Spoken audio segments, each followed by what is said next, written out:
Sar Huran bagi makuta Huran ba thiwa hina sinardi Huran ba phabang amoy. Departmental inquiry anobu sarkari thajabi bisulai mina satisfaction ma phangnaba ai honajage. I hen ba paisa private hospital na su lawraga leira ba. Aina hayeng amukta details pibio haibane phabin nadragasu Jenam rims moina paisa si lawthokpa yana na ba pharmacy sing ga manaraga hidak langthak mayam ma panjallaga leida bida paisa du charaga lut tau leira. logum thoktabo oirmagadi amu an laundana torsi. Yar sir I go aru ta haji ki magi paisa du tana bhona bada serin chani ga tra manga serin sigi maman sina lupa lising tratru numit tarani hospital da lei ba na nong mada serin se khoi kun ga ma thoira ka pe Huran bagi pot si da lei ra Departmental inquiry ma hana tawjarage department ge min nataba officers in yaw laga maram this is very serious concern. Sir Huran bagi makuta Huran ba thiwa hina sinardi Huran ba phabang amoy aduna ai masi kanna pressure pi da ya da bagi ni house committee tawse sa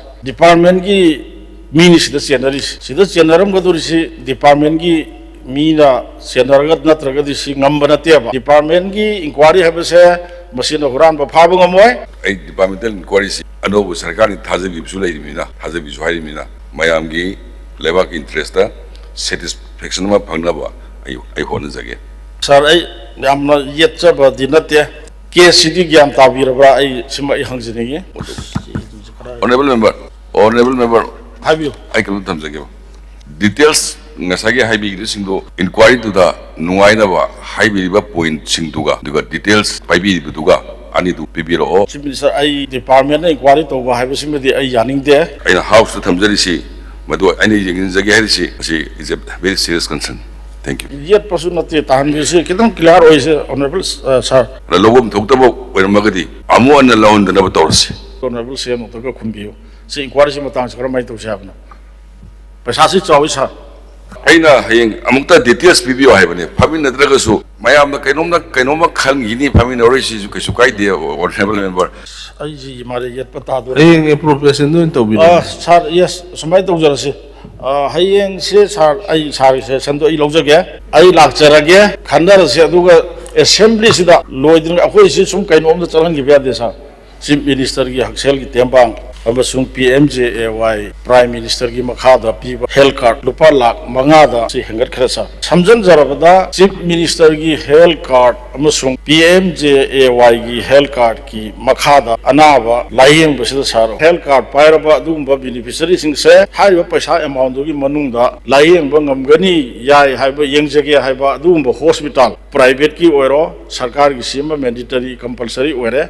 adumba hospital impanel oibasing asida health card si pairaga lakpa patient amana yengba kanda saigi amount dugi manungda paisa tingandana yengandana bugi support togodoba aina khalamba se health card paiba mi amana maki amount ama piri magi laina du adugi amount dugi manungda layeng basida hospital dagi haire ise ai hospital maming di panjaroi document loina leira sa paisa si ngasai gi se pharmacy amna last nungai rakhini ai matam khitang lojage khu sikai bagi kano si masigi layeng basida sa yengbo matam da lupa lising tara mari da masi layeng ga dobani haidana package da piri lupa lising tara mari se private hospital da yenge anabasi layeng baloira kanda 55000 tare nangi health card sidagi lupa lising tara mari di adjust tawba yai anabasi disaster rom da 41000 lawra disaster pai sidani sir akoina yamna ngai se prime minister gi da su CMHT da su 14,000 sina admission to discharge hospital da man hek anabasi admission to balak padagina treatment to bolorga mayum da discharge to ga hanba adu bhaw badanga saigi 14,000 sina ma si layeng ga dobne adu somda anabadu da hairi sidi akhoi nangi anabase hujik yeng bolore adu nangi anabas gi charge 35,000 tare adu nangi health card sidagi 14,000 se adjust to ga lembawriba aremba 41 se masi piga tabani haidana anab sidagi lawre masa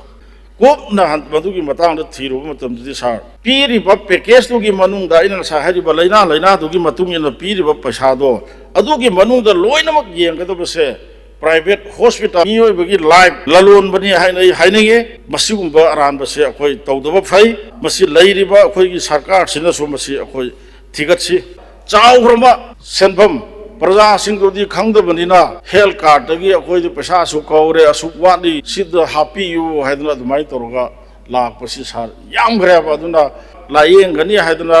यानरिबो hospital सिंगसिना अनाबदगी पैसा हेना लौरिबसे सार यामग्रे हुजिक फावबद सार अइना record सि येंजबो कांदा करोड़ 7 का निफुगा तरुक से अखोइ expand तौरेबा Manipur सरकारना याम नुंगाइबा मना सार गवर्नमेंट की हॉस्पिटल सिदा क्रमाइ तौबि सार फ्रैक्चर पाटेला हरिबा लाइना सि येंबा कांदा सार रुपा 13 नि पैकेज से अदु गवर्नमेंट की हॉस्पिटल सिदी पैसा लौबा याबा नत्रे ऑपरेशन की और गवर्नमेंट की नि अदगी एवरीथिंग फ्री हॉस्पिटल गवर्नमेंट की हॉस्पिटल सिददी कैदोरे अनाबा सि लायेंगे फरे चटख्रब मतुंगददी ngसागी lupa 13 से मसी ताननब सरकार दगी अमुक लौनब होदबदा सार अखोई इम्पेनल ओइबा फार्मेसी अखोई हिदाक लांथक योनबा फार्मेसी से मसी मोइना रिकमेंड तौरगा गवर्नमेंट ऑफ मणिपुर का अखोई एग्रीमेंट में इनयबा इम्पेनल अदि हिदाक लांथक लौनबगी मोइगी फार्मेसी दुदगी अदा हारिबा फार्मेसी सिंगसिदगी ngसागी अनाब म येंगमे अनाबसी फरगा चखरे गवर्नमेंट पीरीबा मागी पैकेज दुगी मनुंग यारिबा पैसा से मसी लौथोकपा याननबगी दंता फार्मेसी दुदा अखोई हिदाक से एकदम मखन मथे से पांगलैदा लेरगा मागी एस्टिम पैसा से ताननब होदरगा पैसा से गवर्नमेंट दगी अमुक डिमांड तौरे मसीदा तौरमिसे सार अखोई सेरिन से लुपा 3 पीबसे लुपा 50 माथो सेरिन से तोंगान थीरे सार same company same ml 10 ml की कैपेसिटी ओइबा अदुगुंबा सेरिन से रिम्स हॉस्पिटल की चार्ज तो मोइन सारी से लुपा 19 का पैसा हुंफु अदगी सीजद लुपा 19 साई जेनम्स तन लुपा हुंफु अदि 5 ml सेरिन से बसी रिम्स लुपा 53 का पैसा अम साई सीजद न लुपा 53 का 50 पैसा अदुगा जेनम्स तन लुपा 19 का 3 साई 2 ml सेरिन से मसी लुपा 13 का पैसा सीजद लुपा 13 जेनम्स न लुपा 19 same company same my capacity ml सरकार की लरिबा हॉस्पिटल से सरकार नदी कन्ना की सेरिन्स दगी मदगी लसिंग दगी बैंडेज दगी व्हाटएवर अनाब दरकार लेबद लायंग बद संगदो पोट आइटम मयाम से मसी सरकार न सप्लाई तौरग पीरिने अदुना हाइरिबा सरकार न पीरिबा आइटम सिंगदोदगी अनाब येंबद सिजनगदबदो सिजनरमगनी अदु सोमदा इम्पेनल ओरिबा फार्मेसी दुदा तौरे हरगा मधुदा लुपा 50 ताबा अनाबा मखन की लायेंगनब होनबदा 100 ताबा अनाबा लैनादुगी मधुगी पैसादुगी लौथोंनब होनबदा हाइरिबा इम्पेनल ओरिबा फार्मेसी सिंगसिगा मानरगा लोइनमक पैसा से सा हेंजन इरगा सारगा लौथोएब यामना नुंगाइबा नोनिंगबा मन कमाई तौगे हेकांदा सेरिन्स 235 कापा अनाबा मा लैना अमगी मागी पैसादु तानब होनबदा सेरिन्स की ममन सिना लुपा 13 नुमित 10 नि हॉस्पिटल द लेबा अनाबस मधुगी चे चांगसा डॉक्यूमेंट आई खुद लेजरे हॉस्पिटल द नुमित 10 नि अनाबा लायेंबा अमा हिदा कापननबगी सेरिन से 235 लेहले अदुगी ममन्ना लुपा 13 अदु मसे आइना पाथोगे येंगे पाथोगे सेरिन 235 सिना नुमित 10 नि सिदा अनाबस हिदा कयारा कापगी लेन तो 21 times per day नोंगमदा से सेरिन से अखोई 19 कापे सिनी सा अदु यामना चौबा स्कैंडल हुरानबगी पोट सिदा लेरे यामग्रे मसी तसेंगना हारबदी सरकार सिना अखोई हौरकपदगी सोयबा हाइबा तारे सोयबा हाइबदी सि सेक्शन न होनो सोयबा अमा लेगिबदन मरम ओर खुदोंग चाब सि लौरगा लेरे मेसी एसिस कंपनी हरि से हुजिक फावबा मोइ से मासे अदुम एक्सटेंड तौरगा तौहलियाबा थबकना करी तौनो खंगदे 21.81 करोड़ टिल डेट मसी फारे हरगा बुक तौरगा मसी चप एक्शन लौगदबने सप्लीमेंटरी तार कांदा मुक लाक्चगे यामना चावबा स्कैंडल अमने अदुना अखोय हाउस कमिटी अमा सेमसी हाउस कमिटी सेमबगा मसी अचुंबा थिदोक्सी खुंगंगदगी लवाइदगी हाइबताय खुंगंगदगी लाइता लाइरा नोमगी चरा तांजरीबा लानसिना इफेक्ट तौरबा मियोय कया नारकनु येलकनु हाइबदी यादबनिना अना एक यारुकपदगी हेल्थ कार्ड पाइरे हैदना चचरगा पैकेज की मनुंग लायंग लायंग बीदना अहेंब पैसा लौरगा अवाब ताहंदना वारिबसिगी मथक्ता अवाब पीदना तौरिबा मयाम से मसी मियोइबा मोइना तौफम थोक्तब थबकनि अदुना प्राइवेट हॉस्पिटल ओइसनो गवर्नमेंट की हॉस्पिटल की ओइसनो मसीदा अनाबदगी तौरगा गवर्नमेंट की अकाउंट की लूट तौरिबा मिसिंग से मसी फारगा चप चप दंदी पीसी मधुगी डॉक्यूमेंट मयाम दो सर अगोंद लोइना लेजरे सीदी अइना खरा खतंग पुखलगा लाकपगे वानी मधुगी चप चप एविडेंस डॉक्यूमेंट दो थम्बगनि सर अइना मोशन से कट मोशन से अइना मूव तौजरिबा से रिप्लाई तारगा मु अइ मखा चथजगे सर थैंक यू हॉस्पिटल लेबा पेशेंट अमगी सेरिन सनी का क्या नो ले देन समानब सेरिन रिम्स का जेनिम्स का प्राइवेट हॉस्पिटल का मामला मानदे जेनिम्स ना खरे न तांग माले की हाई डिपार्टमेंटल इंक्वायरी माहना तौजरगे डिपार्टमेंट की मी नतब ऑफिसर सिंह सु यावलगा मरम this is very serious concern समानना कोई सु कोई की केंद्र की मीसिंगना यामना लाइहंदना यामना वाहन भाई तारे सिस्टम अमा कराइदनो something somewhere is wrong is feel तौजे न डिपार्टमेंटल इंक्वायरी मा तौजरकांदा मसी सोयरम मगदी सुम तो हंजगे दुगा मदुदा चाउन चेनर मगदी व्हाट लॉस इज लॉ की मतुंगिना दंदी फंक्शन थैंक यू सर वारो उबिदिया दे आई सरकार से आई हतक याम गांगजदमनि सर अदो तंगाई फदना गांगदब यादब खरदा गांगजरबनि नौरिबनि यामनदि आई अटैक हाइगद्रा क्वेश्चन सु याम तौनिंगदे अदो सर वारो बिगनो सर हुरान बगी मखुता हुरान बा थियो हाना सिनरदि हुरान बा फाबंग मोय अदुना आई मसी कन्ना प्रेशर पी दब यादबगिनि हाउस कमिटी तौसे सर डिपार्टमेंट की मीनि सिदा चेनरम गदुरिसि डिपार्टमेंट की मीना सेनरगत नत्रगदि सि ngamba nateba package tu da yengjagado baduda somda su layeng bagi sarkar na whatever darkar le bagi supply toro hospital se to piriba sarkar ki account ki paisa lo thokpa somda su amuk sai ki pharmacy du ko manare ga hidak lang thok mayam ma le sal ga lakh lo se 700 above crore till that huju phauda le ro ni sar se apikpa करो नते सीसु सार ngasi knowledge तो बियो सेमदोक से बसिगी हानगी system से ngasi मक block तो बिरगने अखंग आई तानो बिरग मसी सेमदोक जेबा नत्रगदि सार से अदुम कंटिन्यू तौदना अखोय मसी सेन से मांगनिङाय ओइरेबा अदुना आई अमुका हन्ना ऑनरेबल स्पीकर की थ्रू दा आई हाइजगे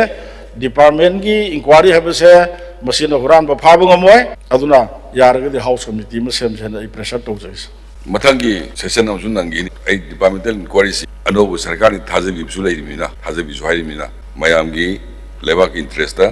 सेटिस्फेक्शन फंगनब आई होनजगे सर आई येचबदी नते केस ग्यान ताबीरब्रा आई सिम आई हंजनिगे प्राइवेट हॉस्पिटल ना अनाबसिंगदगी याम पैसा से मागी पैकेज तुगी पैसा दुदा लोइनब कवर तौजगदुदा हेन लौरेबा ऑनरेबल मेंबर हाबियो आई कल थमजगे details ngasagi haibigri singdo record su lei tarungini hugi assembly inquiry to the nuaina ba haibiri ba point singduga duga details paibi duga ani du bibiro du hena mateng bang nuaina ba hijabdane ado honorable chief minister ai department na inquiry to ba haibisim de ai yaning de amuktan announce to bi oba ngasi se panel oriba hospital sing sida laina khenabugi matung in na paisa se na sai jari ba lising kun de yang do ba yang khai de yang do ba lakh de yang do ba anab se masidagi hena loba ya de ba private hospital sing nasu adu private hospital sing di lodun laire anaba manga khara hoi paisa yam na chaw na yeng ba haiba tare mi ama khak lam zwai jar roi magi laina se khara lu ba laina ni lakh mari ga lising phom doi chatruk ko kun go hum doi tai magi anaba gi layeng mansi adu health card adjust over yari se lakh ani ga lising hundram mari chanipan ga kunthani pane adu ahen ba 1,88,785 se namdana ahen ba si thihal lepa somai to duna lupa lakh ani hena loba lakh ahum hena loba car तुगी मनुंग the लेरी बदुनो दुम यंगजरगा अना बदो दुगी हेन पैसा तिंगलोय दो बसे हेन लो लेरे hospital अदुना हाइरिबा मसे ngasi dagi di masi yaroi habse honorable chief minister na house forming is dong tang mayam manipur praja gi lai rab sing se health card par ga lai yang balak pada khang na ba badu ong tang lauk thuk pi ba yabra thambiri ba point kudima loinmak leba ki amadi praja sing interest ni duga ngasagi mediasis type la sigi kanu company si already later anova hakre maming na md india haibama 14,000 ताबदा मदुगी हेनबा हाइदुदी समसमना लेपिबा ममनदुदी सरकार की hospital सिंगी ममन ओइरमनी कमायना मदु जमानना सिनगदगे दोई अमुते येंगजनजगे आइना house the थमजरिसी मदु आइना येंगजनजगे हरिसी is a very serious concern thank you ये पसुनते तानबिसे किदम क्लियर होइसे ऑनरेबल सर गवर्नमेंट खतगी नते whole empanel hospital including private hospital सिदा मोइने अखोगी गवर्नमेंट सिगा यानरगा हारिबा लाइना सिंसे अखोइसु येंगजगे हाइदरा इम्पेनल ओइबा यानरबा अदुगुम्बा हॉस्पिटल सिंसु यावरिबा the only thing aina haijani na anaba se lupa lising example you ane lising tara mari ta ba anaba se hospital private sing di yang pa da yang khai manga tare aduna tara mari di noi gi scheme si da gi ka horage nifuma thoi thi ona lowre ba honorable aina haijani na madu lobam thokte ba 14,000 du gi manung da madu gi scheme du na dum cover to jar ga da OPD da emission to bodu gi na up to discharge to ba se 14,000 sin include to jar ba ne ba sigum ba tongan ba ana bisna sa ina hari ba lakh amaga lising ba fum dipan he na lo ba lakh ani lo ba magi package tu no cover to jar ba do a hen ba paisa mu private hospital no su lo ga lai ra ba scheme si gi matung ina government of india gi health ki agreement du gi matung ina scheme du da law thoi du matung ina si lobam thokte aduna madu lohan bi gano lo ba yaro ha ba do honorable sir no yes the higher su yare madu nahangai torok pasigum ba chobo huran ba ma leiram ya ba oi do ba ma number 2 state government ki makha da lei ba hospital like Jennings OBI RIMS center ki makha da lei ba or su yai moina package tu ki paisa si lo thok pa yana na ba impanel oi ba pharmacy sing ga manaraga hidak langthak mayam ma panjal laga lei da bi da paisa du charaga anaba khudingi government ki kanu do account ki lut to le re ba simaga yaro ha do haibiyo si thing se haibne ba सही honourable member थम्बीसी empanel ओइबा hospital दो मदुगी पैसा दगी हेना लोगम थोकते as part rule is concern मदु लोगम थोकतबदु लौरगदी मदु लानगनी लोगम थोकतब ओइरमगदी अमु अन लौंदनब तौरसी यालसी यार सर आको अरो त हाइसगी लवन रूल न याद असुम सर हयेंग से असेंबली लोइगनी हंगसे से पुंखाई मुतंग मतम पीबी याब्रा सिगी सुसिगी मतंग दा याम सि डिस्कस मरमदी याम कंसर्न ओइनिगे लेतलायरा अनाब सिंग से सार अदुकी मतिक वाखरे हेल्थ कार्ड पाइरे हरगा पिफम थोकतो पैसा मयाम अमा तिंगल लेरे अमा इन्वॉल्वमेंट लेरिबा करोड़ चार्टेड की अबक्ता सिदा इन्वॉल्व लेरबने अब सारमसी की कनोसे अखोइगी PMJY अमसुंग CMHT की अनिसिदा अदुना सि इराई लाइन अखोइ थादोक चुमोय अइदि हाउस कमिटी हाना थमजगे अनु मधु अमतंग मधुगी मतंग दो अरोइबदो अमता ऑनरेबल सीएम तो खुंबियो से इंक्वायरी से मतंग करमाय तो साबना पैसा से चावि sir honourable speaker sir I समाय थमजगे हयेंग सेशन लोइबनु बिनी ऑनरेबल मेंबर नाइबि से फाजना उत फमिनरगा इंगोंदा हाइबिबो मयामदु इन टोटो विथ डॉक्यूमेंट्स उत बिबि याब्रा दो आई वारो विदिया दे हयेंग पुंग निपान दा ngak कनुगी बंगलो रोम दा लाकबिबे याब्रा सीएम ऑफिस दा Ayukta ngak deng birone thank you मथंगदा जे कनो हेन से मयामना कनो खंगरने आई लाक्चरगे खंदर से अदुगा असेंबली सिदा लोइदिन अखोइ सि सुम कइनोम द चलंगि बेदे सा आई नाइजरिना अखोइ गिसि मणिपुर पुंबल लोइनि येंगि बनि तारि बनि 700 above crore scandal or pot ama masi thigati haibane ba hayeng pung nipan da phamin raba matungda ai full honorable chief minister da masigi idea se lai halaba matungda thigattabgi matang do khanghandragadi sar house to por abo pot ni na sar ga ai khata khangnaraga loisalle haibu sar masi phagi dagane ba aduna hayeng honorable chief minister na amuk house da masigi phamin raba matungda house तो पुथोरबनिना सी तौसे तो लौथोपीबे याबरा तो थंबियो आइना हयेंग अमुक्ता details पिबियो हाइबने फामिन नद्रगसु मयामना कैनोमा खंगिनी फामिन ओरिसि कैसु काइदे honourable member but honourable member the लेडीबा डॉक्यूमेंट्स इन डिटेल्स पिबियो हाइबने बट अदुबु फामिन नरगा फजना वारी तो सानरगदि हेना नुगाइनि हाइबने आई ऑलरेडी डिपार्टमेंटल इंक्वायरी तौनि दि लौथोक सगरेनको हाइजगरेनको मदुदा मतेंग पांगबा पिबियो हाइबने बट फमिनरगा पुंग अमनी फमिनरगा फसना सिलेरे ना आइदि पाइदि सेदो हाइपेट ऑनरेबल दो थाबनिना मधु सही गाहतंग फमिन से हाइबनी आतो आई कनु मधुना अमरोम खनबिरुनो अदो समानना इन ngasi honorable the house da ina haizagre maduri departmental inquiry amadi tawrani haidana adugi masak wina bibi bagi ngak famina se haizabani ai ji mare yet pata do Ayeng appropriation doon tawbi. sar yes samai tawjarase hayeng se sar ai sar se sando ai lojage ai pung ni panda phamina badune ina pamis maramdi ai ju chi si piro kan ge ai numi humni changi masi study tawbuda duna honorable sar ga phamina badu ai yajare aduga sar makha ta base hayeng appropriation to loisan midas. Mathangda honorable member